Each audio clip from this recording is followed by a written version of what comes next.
Good morning friends, कैसे हैं आप लोग। आशा करता हूँ बहुत अच्छे होंगे। आज हम लोग बात करने वाले हैं इंडियन आर्मी के लिखित परीक्षा के बारे में, जो कि 100 नंबर का आता है और 50 क्वेश्चन होते हैं। तो उसी के बारे में हम लोग डिस्कस करेंगे। और ये पैटर्न joinindianarmy.com से लिया गया है, जो कि नया 2022 और 21 और 22 में रखा गया था। तो आइए डिस्कस करते हैं।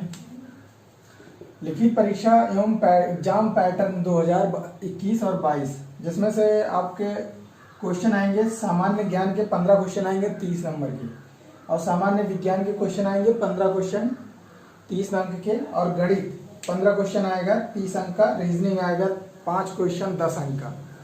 इसमें सबसे बड़ी चीज़, सबसे ज़्यादा डरने वाली बातें ये होती है कि हर बच्चा अमूमन के 60 से 70% लड़के यही डरते रहते हैं हमेशा कि मैथ नहीं आएगा। मैं सिखाऊंगा, आज मैं बताऊंगा। उतना हार्डली मैथ नहीं आता है। गेट का परीक्षा देना है तुम्हें, इधर आओ। प्लस माइनस आता है, गुणा भाग आता है, जोड़ घटाव आता है ना, बस इतना काफ़ी है। बाकी अपने भाई पे छोड़ दो। एक बात जान लो, जिसके पास भी एनसीसी का सी सर्टिफिकेट है या सी सर्टिफिकेट होल्डर है, वो उसे परीक्षा नहीं देनी पड़ेगी। बिंदास मौज करो, दौड़ की तैयारी करो और खाओ पियो। ऐसा ना हो कि दौड़ने के चक्कर में तुम सुपड़ी पहलवान हो जाओ। हैं, सुपड़ी पहलवान हो गए तो फिर अंडरवेट हो जाओगे, चेस्ट तुम्हारा फूला नहीं, अंडर चेस्ट हो जाओगे। तो उसकी तैयारी करो।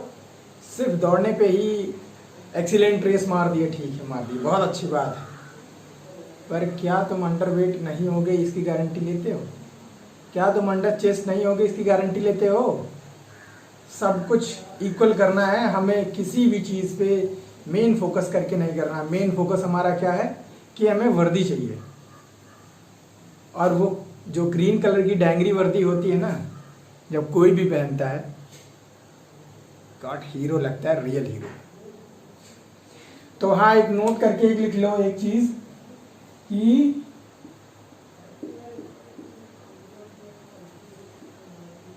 एनसीसी सी सर्टिफिकेट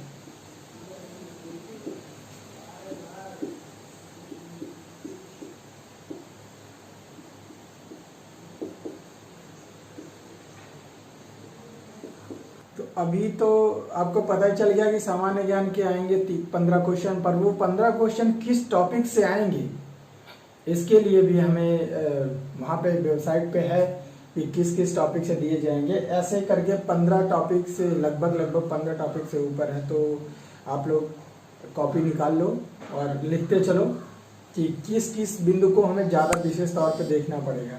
जैसे अभी है भारत और उसके पड़ोसी देशों के बारे में जानना है कि उसकी संस्कृति में क्या है, कौन सी बोली कहाँ बोली जाती है, क्या पहनावा है, इतिहास के बारे में कब आज़ाद हुआ कब नहीं हुआ, नॉर्मल चीज़ें। पुस्तक, कौन सी पुस्तक किसने लिखी, हाल ही के वर्षों में महत्वपूर्ण घटनाएं और प्रमुख व्यक्तित्व, जैसे गांधी जी कौन थे, सुभाष चंद्र बोस कौन थे, सरदार वल्लभ भाई पटेल कौन थे, ऐसे व्यक्तित्व के बारे में जानना है। भूगोल के बारे में नॉर्मल चीज़ें जाननी है कि एटमॉस्फेयर किसे कहता है, तो किसे कहा जाता है, जिसमें क्षोभ मंडल और बहिर्मंडल ये सब क्या होता है, ये सब भी बताया जाएगा। और लघु रूप और खेल और पुरस्कार। लघु रूप का मतलब है कि जो जैसे एनसीसी का फुल फॉर्म क्या हो गया, बीएसएफ का फुल फॉर्म क्या हो गया, ऐसे लघु रूप के बारे में पूछा जाएगा, फुल फॉर्म के बारे में पूछा जाएगा, खेल के बारे में पूछा जाएगा कि क्रिकेट में कितने खिलाड़ी होते हैं, कबड्डी में कितने खिलाड़ी होते हैं, और पुरस्कार की परमवीर चक्र क्या है, कितना बड़ा पुरस्कार है, छोटा है, बड़ा है, सबसे, तो इसके बारे में बताया जाएगा। और महाद्वीप और उपमहाद्वीपों के बारे में पूछा जाएगा, कितने महाद्वीप हैं, कितने उपमहाद्वीप हैं, कौन कौन से किस एरिया में पड़ते हैं। तो और आविष्कार और खोज, बल्ब की खोज किसने की, रेडियो की खोज किसने की, टेलीफोन की खोज किसने की, ऐसे पॉइंट पे बात होनी है। और भारत का संविधान, भारत के संविधान के कुछ महत्वपूर्ण जो अनुच्छेद हैं उनके बारे में हम लोग पढ़ेंगे, और अंतर्राष्ट्रीय संगठनों के बारे में पढ़ेंगे। कि अब आते हैं हम लोग सामान्य विज्ञान हो गया, सामान्य विज्ञान के बारे में आते हैं। सामान्य ज्ञान के बाद अब हम लोग आएंगे दूसरा पॉइंट, सामान्य विज्ञान था जिसमें 15 क्वेश्चन इसमें भी आने हैं और 30 नंबर के आने हैं। सामान्य विज्ञान में हम लोग देखेंगे मुख्य रूप से भौतिक विज्ञान, रसायन विज्ञान और जीव विज्ञान ही होता है। तो उसमें से कुछ पॉइंट दिया गया है कि मेन पॉइंट कौन कौन सा है। हमको वैसे तो प्रोफेसर लेवल तो पढ़ना नहीं है, जान ही रहे हो।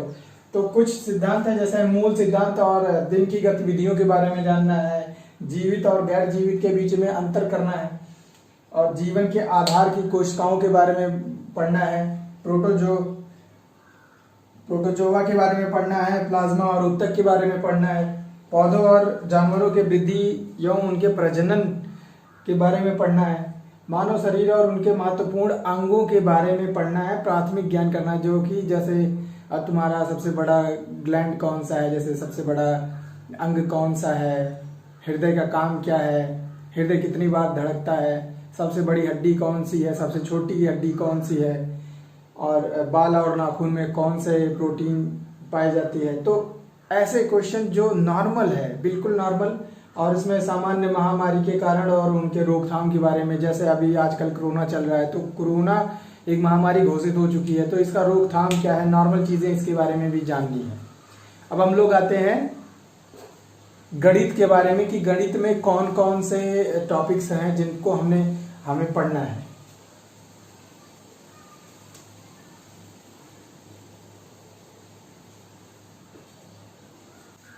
अब आता है तीसरा पॉइंट, जो कि गणित में संपूर्ण संख्याओं की गणना से नंबर सिस्टम और दशमलव और अंश के बारे में, संख्याओं के संबंध के बारे में, मौलिक अंक गणितीय संचालन के बारे में जिसे HCF या LCM कहते हैं, और प्रतिशत के बारे में, अनुपात और समानुपात के बारे में, वर्गमूल के बारे में, औसत के बारे में, ब्याज, सरल और यौगिक के बारे में, समय और दूरी, समय और काम, ये दोनों चैप्टर्स हैं, बहुत अच्छे चैप्टर हैं, मजा आ जाएगा पढ़ने में।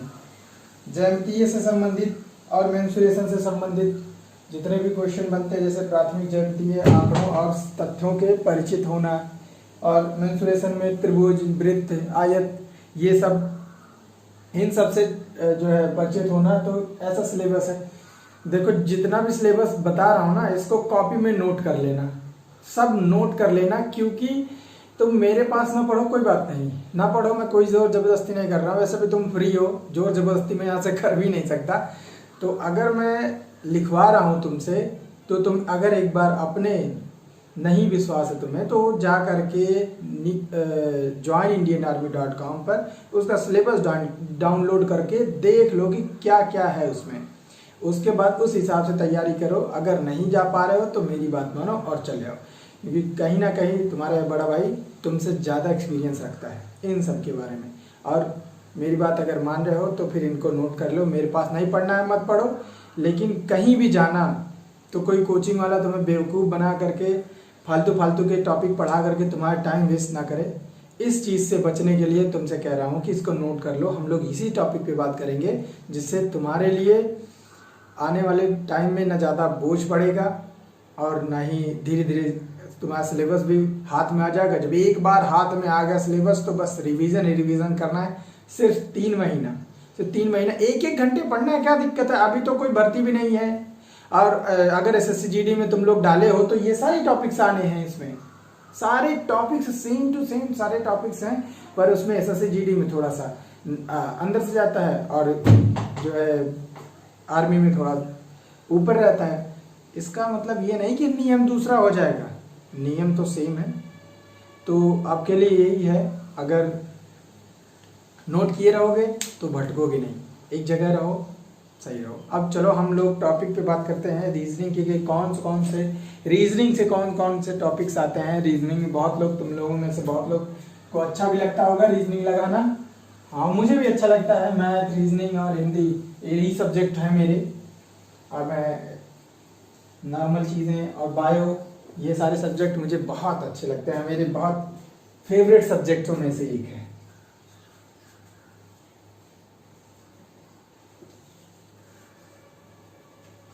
अब आते हैं हम लोग चौथे हमारा जो पॉइंट है, और जिसमें से 5 क्वेश्चन आने हैं 10 नंबर का।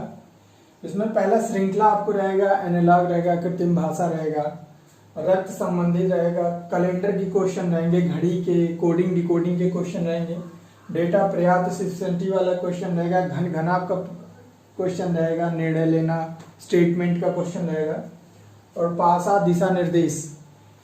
तो अब तो आपको पता ही चल गया कि जो भी सिलेबस हमने आज डिस्कस किया है उस सिलेबस में कौन कौन से पॉइंट हैं, किस किस पॉइंट से कितना कितना क्वेश्चन आना है। चार पॉइंट हैं इसमें सिलेबस में, सामान्य ज्ञान, सामान्य विज्ञान, गणित और रीजनिंग। इसमें से आपके लगभग 15 क्वेश्चन 15 पॉइंट दिए हुए हैं सब में कि इस चैप्टर से क्वेश्चन आएगा। अब इससे आसान कुछ हो नहीं सकता कि जब आपको पूरा चैप्टर बता दिया गया कि हाँ इसी चैप्टर से आना है, और ज़्यादा से ज़्यादा 3 महीना, बस 3 महीने दे दो, 3 महीने दे दो, तुम कहोगे कि कुछ पढ़ करके आए हैं, और ऐसा भी नहीं है। और तैयारी चलती रहेगी, तैयारी चल रही है तो फिर धीरे धीरे पढ़ते रहोगे। 1 से 1.5 घंटा 2 घंटा मैक्सिमम बहुत है, इससे ज़्यादा नहीं। 2 घंटा बहुत है। शुरुआत में आप 1 घंटा पढ़ो, क्योंकि हमें पता है ना कि पढ़ने पे प्रेशर पड़ता है। और शुरू हम लोग ये करेंगे, पहले हम लोग मैथ और रीजनिंग शुरू करेंगे, क्योंकि ये ज़्यादा हमको टफ लगता है। तो हम पहले धीरे धीरे सीखते रहेंगे। उसके सारे पहले सिलेबस को कवर करेंगे। हाथ में आ गया, एक बार हाथ में आ गया सिलेबस, फिर हम उसके प्रैक्टिस चालू कर देंगे। प्रैक्टिस चालू कर देंगे तो आना शुरू हो जाएगा। और गणित के क्वेश्चन सॉल्व करने से दिमाग भी बढ़ता है, हमें किसी भी डाटा को याद करने की क्षमता बढ़ती है। इसलिए हम लोग पहले गणित से इस्तेमाल शुरू करेंगे, और धीरे धीरे देखेंगे कि हम लोग बहुत अच्छा कर जाएंगे। तो वीडियो अच्छी लगी हो तो शेयर करो अपने यार दोस्तों से, और लाइक शेयर भी करना मत भूलना, और सब्सक्राइब तो कर ही लो यार, कर लो। आगे बहुत सारी जानकारी ऐसे दूंगा। और टांडा के क्षेत्र में जितने भी लोग आ जाए, हीरापुर और जितने भी क्षेत्र में हो, तो फिर मैं TNPG टांडा में आता हूँ। वहाँ पे बच्चों को फिजिकली फिट करने के लिए वहाँ पे ट्रेनिंग दे रहा हूँ मैं आजकल। तो वहाँ पे आप अगर आ सको तो आओ। और अकबरपुर में भी शाम को आता हूँ, तो अकबरपुर में आ सको तो अकबरपुर में आओ। पर फिट हो जाओ, ट्रेनिंग करो, पढ़ो, तभी होगा। ये ना सोचो कि अभी भर्ती आई नहीं यार, मैं क्या करूं, अभी तो पता नहीं कब भर्ती आएगी, कब तक दौड़े। अरे एक बार अपने आप को आईने के सामने रख लो कि अगर ऐसे टॉपिक्स आ गए और दौड़ तुम्हें दौड़ना पड़ गया, 5 मिनट के अंदर अंदर क्या दौड़ पाओगे?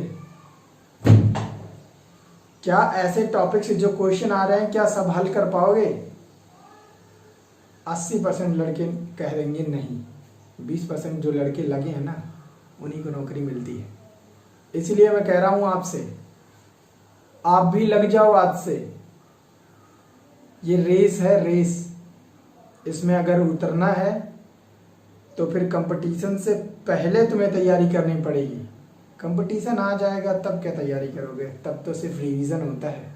रिवीजन जब कंपटीशन आ जाता है, जिस दिन देना होता है उस दिन के पहले फिर रिवीजन शुरू होता है।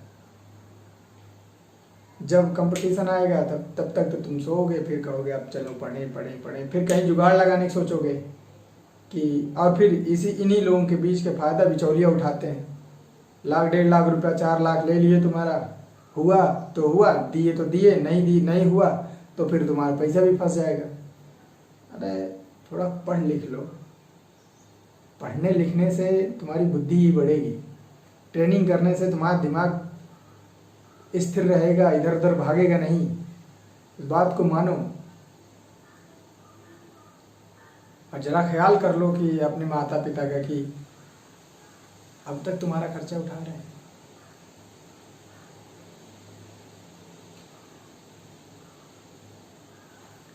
चलो ठीक है। अब आशा करता हूँ कि आपने अपने अंदर एक नई जोश नई उमंग को जन्म देंगे और फिर मेरे साथ ही पढ़ाई करेंगे, मेरे साथ ही ट्रेनिंग करेंगे। अरे मेरे साथ नहीं आ पा रहे हो तो खुद करो। इस पे सारे जो मैंने वर्कआउट भी लोड कर रखे हैं, आप वीडियोस में जाओ, डाउनलोड करो, लिखो और प्रैक्टिस करना चालू कर दो। क्या दिक्कत है? कुछ नहीं है, वहाँ तो मैं देख ही नहीं रहा हूँ, पर तुम तो हो। अपने आप से ईमानदारी करो वहाँ पे। Thank you. जय हिंद।